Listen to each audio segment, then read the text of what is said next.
मैं डॉक्टर संजू गर्ग, सहायक आचार्य संस्कृत, राजकीय महाविद्यालय बहरोड, आपका अपने वीडियो में हार्दिक स्वागत करती हूँ। विदुर नीति के 34वें अध्याय का हम अध्ययन कर रहे थे और पूर्व वीडियो में हमने 21 पद्यों तक का अध्ययन कर लिया था। आज के इस वीडियो में हम 22 पद्य से लेकर 27 पद्यों तक का अध्ययन करेंगे। प्रसादो निष्फलो यस्य क्रोधश्चेपि निरर्थकः न तं भर्तारम् इच्छन्ति षण्डं पतिम् इव स्त्रियः। महात्मा विदुर धृतराष्ट्र को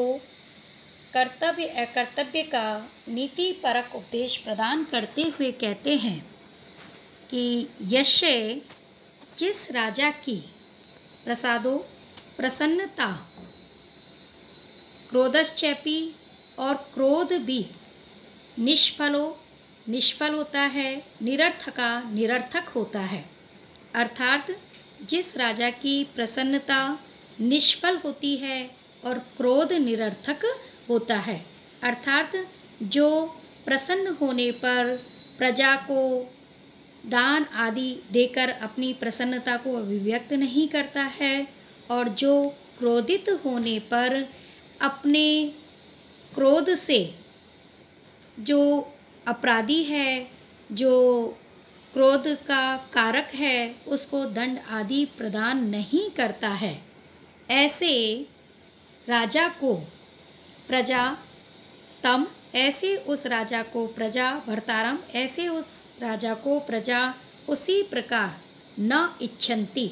नहीं चाहती है, जिस प्रकार स्त्रियां षण्डम पतिमिव नपुंसक पति को नहीं चाहती है। कहने का भाव यह है, विदुर जी के कहने का मतलब है कि जो राजा सफल क्रोध वाले होते हैं, सफल प्रसन्नता वाले होते हैं, अर्थात प्रजा के हित में सदैव प्रवृत्त रहते हैं, अपराधियों को समय समय पर दंड देते हैं, प्रजा के कल्याण में सदैव प्रवृत्त रहते हैं, ऐसे ही राजा से प्रजा अनुराग करती है, ऐसे ही राजा को प्रजा पसंद करती है। जिस प्रकार स्त्रियां नपुंसक पति को पसंद नहीं करती हैं, उनसे प्रेम नहीं करती हैं, उसी प्रकार ऐसे राजा के जिसकी की प्रसन्नता भी निष्फल होती है और क्रोध भी निरर्थक होता है, उसे प्रजा पसंद नहीं करती है, ऐसे उस राजा की कामना प्रजा नहीं करती है। ऋजु पश्यति य सर्वं चक्षुषान् अनुपिबन् इव आसीनम् अपि तूष्णीकम् अनुरज्यन्ति तं प्रजाः। इसी संदर्भ में आगे विदुर जी कहते हैं कि यह जो राजा सर्वम समस्त प्रजा को चक्षुषा अनुपिबन इव, मानो नेत्र से पीते हुए के समान, पश्यति देखता है, अर्थात जो राजा अपनी प्रजा को कोमल दृष्टि से देखता है और ऐसा लगता है मानो नेत्रों से पी ही जाएगा, अर्थात बड़े प्रेम से, बड़े दया भाव से, बड़े आनंद के साथ देखता है, ऐसे तम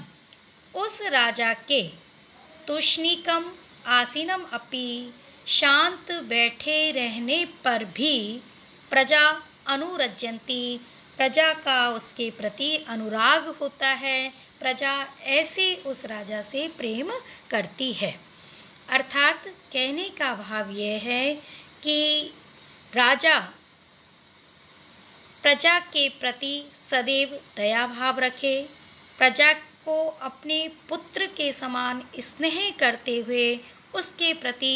कोमल दृष्टिपात करे, उसके प्रति विनम्रता रखे, उसके प्रति विनम्रता परिपूर्ण आचरण करे, तो ऐसे उस राजा के द्वारा प्रजा के हित में बहुत अधिक कार्य न करने पर भी प्रजा सदैव उस राजा के शरण में रहना पसंद करती है, ऐसे उस राजा के प्रति प्रजा अनुराग रखती है। तो यहाँ महात्मा विदुर धृतराष्ट्र जी से यही कहना चाहते हैं कि राजा को सदैव प्रजा अनुरागी ही होना चाहिए, प्रजा के अनुरूप ही कार्य करना चाहिए। सुपुष्पितः स्याद् अफलः, फलितः स्याद् दुरारूहः, अपक्वः पक्वशंकासो न तुशीर्येत् करहिचित्। यहाँ महात्मा विदुर राजा की तुलना उस वृक्ष से कर रहे हैं कि जिसमें ये क्वालिटीज़ होती हैं, ये गुण होते हैं, ये योग्यताएं होती हैं, और ऐसा जो राजा होता है वह कभी भी विनाश को प्राप्त नहीं करता है। तो देखिए, सुपुष्पितः स्याद् अफलः, अर्थात जो राजा सुपुष्पितः उस वृक्ष के समान होता है जो कि पुष्पों से परिपूर्ण है, किंतु स्याद् अफलः, जिस पर फल नहीं आते हों। फलित है, जो फलयुक्त है। दुरारूह स्यात्, किंतु जिस पर चढ़ना कठिन हो, अर्थात जिसके फल तोड़ना कठिन हो। अपक्वः पक्वसंकाशो, जो कच्चे फल वाला होने पर भी पके के समान दिखाई दे, ऐसा फल, ऐसा वृक्ष करहिचित्, कभी भी न शीर्येत्, नष्ट नहीं होता है। कहने का भाव यह है कि जिस प्रकार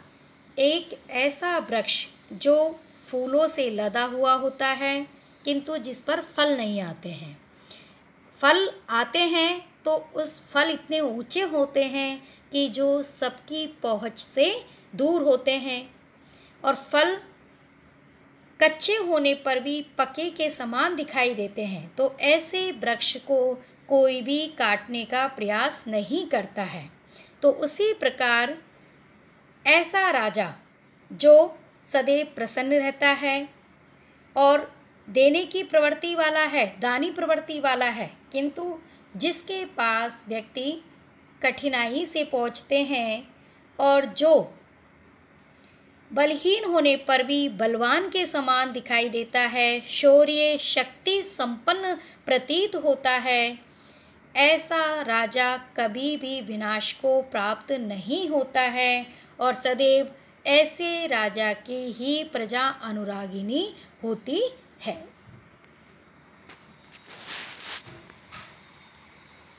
चक्षुषा मनसा वाचा कर्मणा च चतुर्विधम प्रसादयति लोकम यस्तम लोको अनुप्रसीदति। अब यहाँ पर महात्मा विदुर कहते हैं कि राजा का जो व्यवहार है वह सदैव प्रजा अनुरंजक होना चाहिए और राजा को मन वचन कर्म दृष्टि सब प्रकार से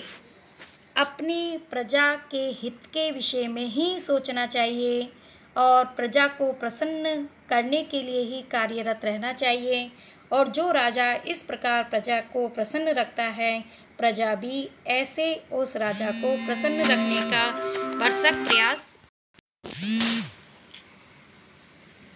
चक्षुषा मनसा वाचा कर्मणा च चतुर्विधम, नेत्रों से, मन से, वाणी से और कर्म से, इन 4 प्रकार से यह जो राजा लोकम प्रसादयति अपनी प्रजा को प्रसन्न रखता है, अपनी प्रजा को प्रसन्न करता है, तम ऐसे उस राजा को लोको प्रजा भी अनुप्रसीदति प्रसन्न रखती है, ऐसे उस राजा को भी प्रजा प्रसन्न करती है। अर्थात कहने का भाव यह है कि राजा को सदैव अपने प्रजा के हित में प्रवृत्त रहना चाहिए। सदैव प्रजा प्रसन्न रहे, ऐसे कल्याणकारी कार्य करने चाहिए। यहाँ इस पद्य में विदुर जी ने 4 प्रकार बताए हैं, 4 वो गति बताई है जिससे कि राजा अपने प्रजा को प्रसन्न करे, यानी चक्षुषा, यानी इस प्रकार प्रजा को देखे कि मान अपने पुत्र के समान कोमल दृष्टि से देखे, मन से सदैव प्रजा के कल्याण के विषय में सोचे, वाणी से सदैव प्रजा के हित के विषय में कहे, प्रजा के हित के विषय में, प्रजा के कल्याण के विषय में ही विचार करे। कर्म सा उसके जो कार्य है वह भी सदा प्रजा के कल्याण के ही कार्य करे। इन 4 प्रकार से, नेत्र से, मन से, वाणी से, कर्म से सदैव राजा को प्रजा के कल्याण में ही प्रवृत्त होना चाहिए। और इस प्रकार का कार्य यदि राजा करता है तो ऐसे उस राजा के हित का प्रजा भी ध्यान रखती है और सदैव उसे प्रसन्न करने का कार्य करती है। यस्मात् तृष्यन्ति भूतानि मृग व्यादान मृगा इव सागर अंताम अपि महिम लब्ध्वा स परिह्यते। यहाँ इस पद्य में महात्मा विदुर कहते हैं कि राजा का आचरण ऐसा नहीं होना चाहिए जिससे कि प्रजा उससे भयभीत रहे, क्योंकि यदि ऐसा होगा तो वह राजा प्रजा के द्वारा त्याग दिया जाएगा। इसी को एक दृष्टांत के माध्यम से समझाते हुए विदुर जी कहते हैं कि यस्मात्, जिस राजा से प्रजा मृग व्यादान मृगा इव, शिकारी से पशुओं के समान, त्रष्यन्ति भयभीत रहती है, अर्थात जिस प्रकार शिकारी से सभी पशु भयभीत रहते हैं, वैसे ही यदि प्रजा भी राजा के आचरण से, राजा के व्यवहार से भयभीत रहती है तो ऐसा वह राजा सागर अंताम अपि, संपूर्ण सागर पर्यंत भी, महिम पृथ्वी को लब्ध्वा प्राप्त करके भी, परिह्यते प्रजा के द्वारा त्याग दिया जाता है। कहने का भाव यह है कि जिस प्रकार शिकारी से मृग, सिंह इत्यादि पशु भयभीत रहते हैं, सभी पशु भयभीत रहते हैं और शिकारी को देखकर दूर भाग जाते हैं, उसी प्रकार यदि प्रजाजन राजा के व्यवहार से, राजा के आचरण से भयभीत रहते हैं, उनसे अपने हृदय के मनोगत भावों, अपने हृदयगत भावों को अभिव्यक्त नहीं कर सकते हैं, तो ऐसा वह राजा सागर पर्यंत पृथ्वी को प्राप्त करके भी सदैव प्रजा के द्वारा त्याग दिया जाता है। अतः राजा को प्रजा के प्रति कोमल हृदय वाला होना चाहिए।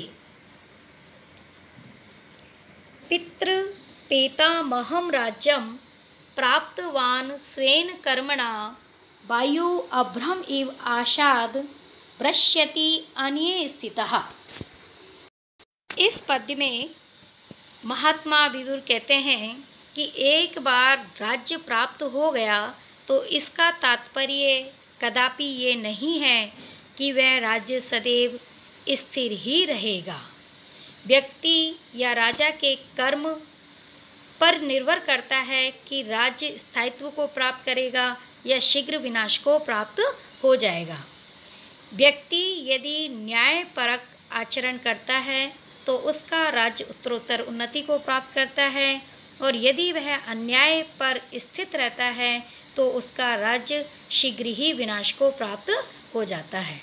इसी प्रसंग में महात्मा विदुर धृतराष्ट्र को नीति परक उपदेश देते हुए कहते हैं, पितृपेतामहं राज्यं प्राप्तवान् स्वेन कर्मणा वायु अभ्रम इव आसाद्य भ्रश्यति अन्ये स्थितः। अन्ये स्थिता अर्थात अन्याय पर स्थित राजा